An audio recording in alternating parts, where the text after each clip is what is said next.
എല്ലാ കൂട്ടുകാർക്കും കിസ് ബുക്കിന്റെ പുതിയൊരു വീഡിയോയിലേക്ക് സ്വാഗതം. ഇന്നത്തെ വീഡിയോയിൽ നമ്മൾ ഡിസ്കസ് ചെയ്യുന്നത് സ്വാതന്ത്ര്യദിന ക്വിസ് ആണ്. അപ്പോൾ നിങ്ങൾക്ക് ഈ വീഡിയോ ഇഷ്ടപ്പെട്ടാൽ ഈ വീഡിയോ ലൈക്ക് ചെയ്യാനും ഈ ചാനൽ സബ്സ്ക്രൈബ് ചെയ്യാനും മറക്കല്ലേ. അപ്പോൾ നമുക്ക് വീഡിയോയിലേക്ക് കിടക്കാം. ഗാന്ധിജിയുടെ മനസാക്ഷി സൂക്ഷിപ്പുകാരൻ എന്നറിയപ്പെട്ടിരുന്നത് ആര്? സി രാജഗോപാലാചാരി. ഗാന്ധിജിയുടെ സെക്രട്ടറിയായി പ്രവർത്തിച്ചിരുന്നത് ആര്? മഹാദേവ് ദേശായി. ഇന്ത്യക്ക് സ്വാതന്ത്ര്യം ലഭിക്കുമ്പോൾ ബ്രിട്ടീഷ് പ്രധാനമന്ത്രി ആരായിരുന്നു? Clement Attlee.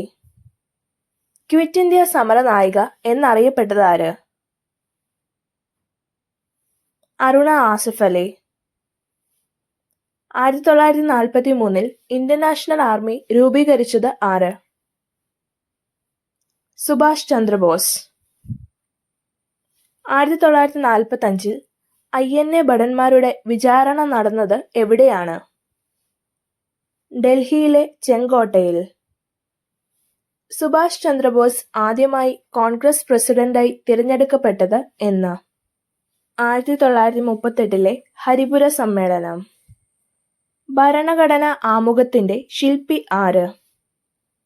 ജവഹർലാൽ നെഹ്റു. ഇന്ത്യയുടെ വന്യവയോധികൻ എന്നറിയപ്പെടുന്നത് ആര്?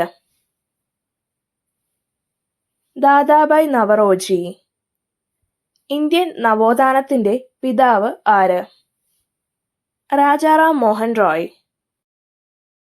നേതാജി, ദേശാഭിമാനികളിൽ ദേശാഭിമാനി എന്നൊക്കെ അറിയപ്പെടുന്നത് ആര്? ഇതിനുത്തരം താഴെ കമന്റ് ചെയ്യാൻ മറക്കല്ലേ.